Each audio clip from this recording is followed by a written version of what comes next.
மாண்புமிகு அமைச்சர்.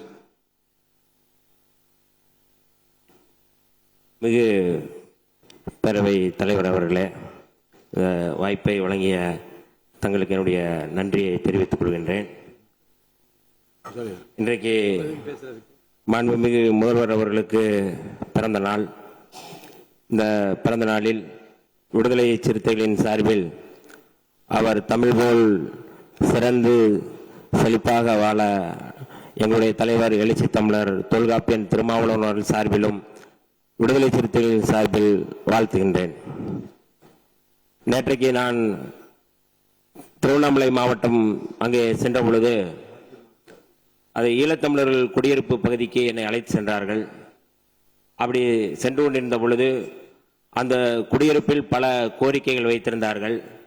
அது தொடர்பாக நான் பேரவைத் தலைவர் அவர்களிடம் நான் தனியாக அதை கொடுத்து விடுகின்றேன். அங்கே குடியிருக்க வீடுகள் சரியாக இல்லை, இன்னமும் கூடுதலாக தண்ணீர் வசதி இல்லை, சுடுகாடு பிரச்சனை இருக்கிறது என்று சொன்னார்கள்.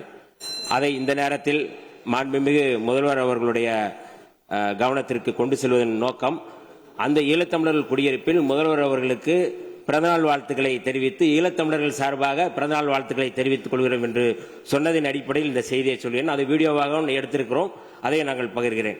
இது கூடுதலாக நம்முடைய மரியாதைக்குரிய பாஜகவினுடைய உறுப்பினர் அவர்கள் பேசும் பொழுது 12 ஆண்டுகள் இந்தியாவை ஆளுகின்ற பாஜக மோடி அவர்கள் குறித்து, மரியாதைக்குரிய இந்தியாவுடைய தலைமை அமைச்சர் மோடி அவர்கள் குறித்து பேசும் பொழுது பெருமிதம் கொண்டு பேசினார்கள். இந்த அவை அது குறித்து பாராட்டி மாண்பை உயர்த்தி கொள்ள வேண்டும் என்று சொல்வதன் மூலமாக மாண்பு இந்த அவையில் குறைவாக இருக்கிறது என்பதை சொல்லாமல் சொல்கிறாரா என்கின்ற கேள்வியை அப்படி எடுத்துக்கொள்ள வேண்டாம். அவர் தன்னுடைய விருப்பத்தை மன்னிக்கணும் தயவு செய்து.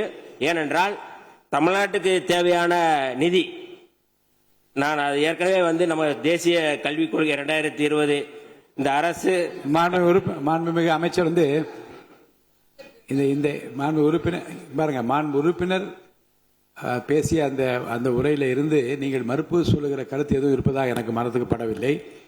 நேற்று நீங்கள் திருவண்ணாமலைக்கு சென்ற செய்தி ஏற்புடையது. அடுத்து மாண்பு உறுப்பினர் பேசிய அந்த பேச்சிலிருந்து எதுவும் பேச வேண்டாம் என்று கேட்டுக்கொள்கிறேன். அதில் ரொம்ப நான் தயவு செய்து மன்னிக்க வேண்டும் என்று நான் நினைக்கிறேன். என்றால் என்னுடைய கருத்துக்கு எப்பொழுதுமே அதில் என்னன்னா, நான் அனைவருக்கும் கல்வி திட்டத்தின் இயக்கத்தின் மூலமாக தமிழ்நாட்டிற்கு நியாயமாக கிடைக்க வேண்டிய 3458 கோடி ரூபாய் ஒதுக்க வேண்டும், அது தர வேண்டும் என்கின்ற கோரிக்கை தமிழ்நாடு நம்ம தொடர்ந்து நம்ம கோரிக்கை வைக்கின்றோம். அப்படி அதை மறுக்கின்ற ஒரு அரசு இந்திய ஒன்றிய அரசு. அப்படி வழங்கிவிட்டு பேசினால் அதை பற்றி நம்ம பேசலாம். மாண்பு அமைச்சர் ஒன்று சொல்லலாம், பாஜக உறுப்பினர் எங்களுக்காக வாதாடி அதை பெற்றுத்தார்கள் என்று அதுதான் நான் சொல்ல வரேன்.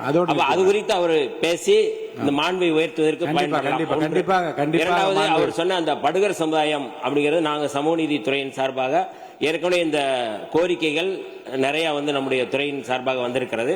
அந்த படுகர் சமுதாய மக்கள் பழங்குடி சமுதாயத்தில் சேர்க்க வேண்டும் என்பது அந்த மக்களுடைய கோரிக்கை. அது குறித்து மாண்புமிகு முதல்வர் அவருடைய கவனத்திற்கும் நாங்கள் கொண்டு சென்றிருக்கிறோம். கட்டாயம் அது குறித்து பரிசீலிப்போம். நன்றி, வணக்கம். இனி செல்லும் இடமெல்லாம் செய்தி. தந்தை டிவியின் வாட்ஸ்அப் சேனலை ஃபாலோ பண்ணினா செல்ல இருக்கும் இடமெல்லாம் செய்தி. இதோ QR கோட், இப்பவே ஸ்கேன் பண்ணுங்க, ஃபாலோ பண்ணுங்க.